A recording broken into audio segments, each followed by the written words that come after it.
Hello বন্ধুরা, আজ আমি তোমাদের দেখাবো পুর ভরার ঝামেলা ছাড়া কি করে অতি সহজে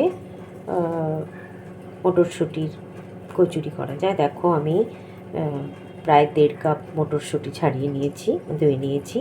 এবার এর সাথে একটু আদা, ধরো 1.5 ইঞ্চি মতো আদা কুচিয়ে দিয়েছি এবং তার সাথে 3-4টে কাঁচা লঙ্কা দিয়ে দিলাম।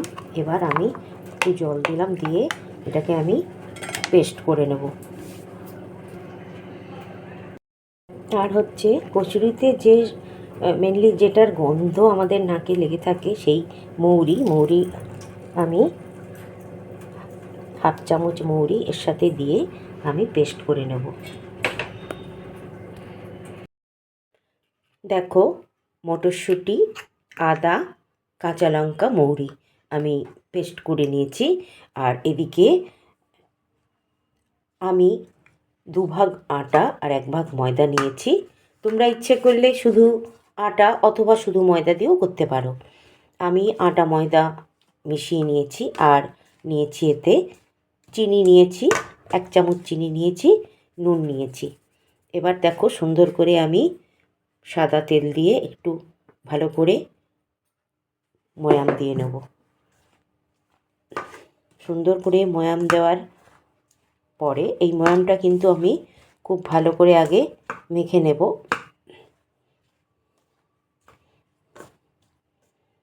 তারপরে আমি ওই যে পেস্টটা করেছি ওই পেস্টটা আমি দেব। আচ্ছা, ওই পেস্টটা কিন্তু দেওয়ার আগে কিন্তু আমি কোনো জল দেব না।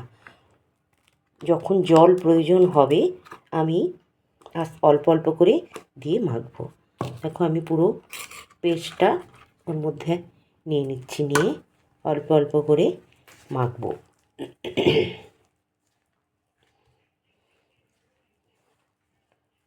মাখাটা কিন্তু একটা খুব যেমন লুচির হয় সেভাবেই মাখাটা হবে। খুব পাতলাও হবে না, আবার শক্তও হবে না। আমি ভালো করে সুন্দর করে মেখে আমি এটা রাখবো, 1/2 ঘন্টা আমি রেস্টে রেখে দেব।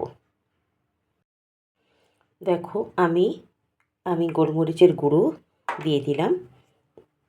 আমার অল্প অল্প করে আমি যে মিক্সির মধ্যে যে মশলাটা ছিল ওইটার মধ্যেই আমি জল বুলিয়ে অল্প অল্প করে জল দিয়ে আমি বাকিটা মাখছি।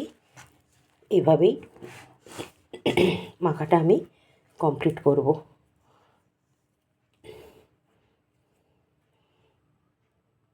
দেখো, আমার সুন্দর ডো মাখা হয়ে গেছে। এবার আমি একটু ওপরে সাদা তেলটা দিয়ে আমি আবার ভালো করে আরেক প্রস্ত মেখে আমি এটাকে ঢাকা দিয়ে রাখবো। দেখো, আমার সুন্দর ডোটা মাখা হয়ে গেছে। এইবার আমি রেস্টে রেখে দেবো 1/2 ঘন্টা। দেখো, 1/2 ঘন্টা পর আমি ছোট ছোট, একদম ছোট ছোট নয়, আমি একটু বড় বড়ই করেছি, যাতে অনেকগুলো করতে হবে না এবং 2-4টে খেলেই পেট ভরে যাবে। দেখো, খুব ছোট ছোট আমি করিনি, আমার ভালোও লাগে না একদম ছোট্ট ছোট্ট, তাই একটু বড় করেই করেছি আমি। আর এদিকে আমি তেল বসিয়ে দিয়েছি, গরম হলে আমি বেলবো। দেখো, আমি এরম থিকনেসে বেলে নিয়েছি। এদিকে আমার তেলও আমি গরম বসিয়ে দিয়েছি।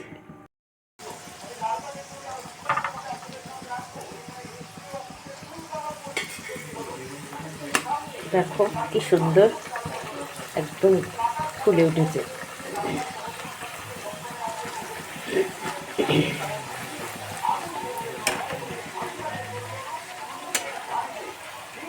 আমার কিন্তু তেল হাই গরম হয়ে যাওয়ার পরে আমি আঁচটা কমিয়ে দিয়েছি। দেখো, আঁচ কমিয়ে দিলেই সুন্দর ভাজা হবে।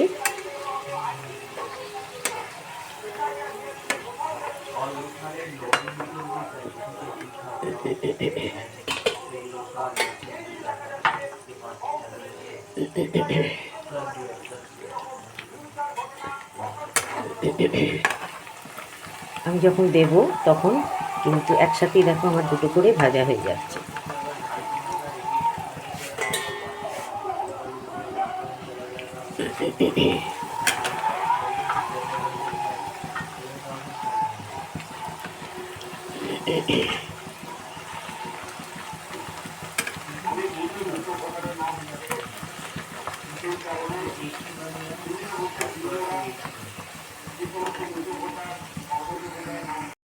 দেখো খুব সুন্দর নরমও হয়েছে, খাস্তাও হয়েছে, ঠিক আছে, খুব সুন্দর হয়েছে, একদম খাস্তাও হয়েছে খুব সুন্দর, দেখো স্বাদও হয়েছে খুব ভালো।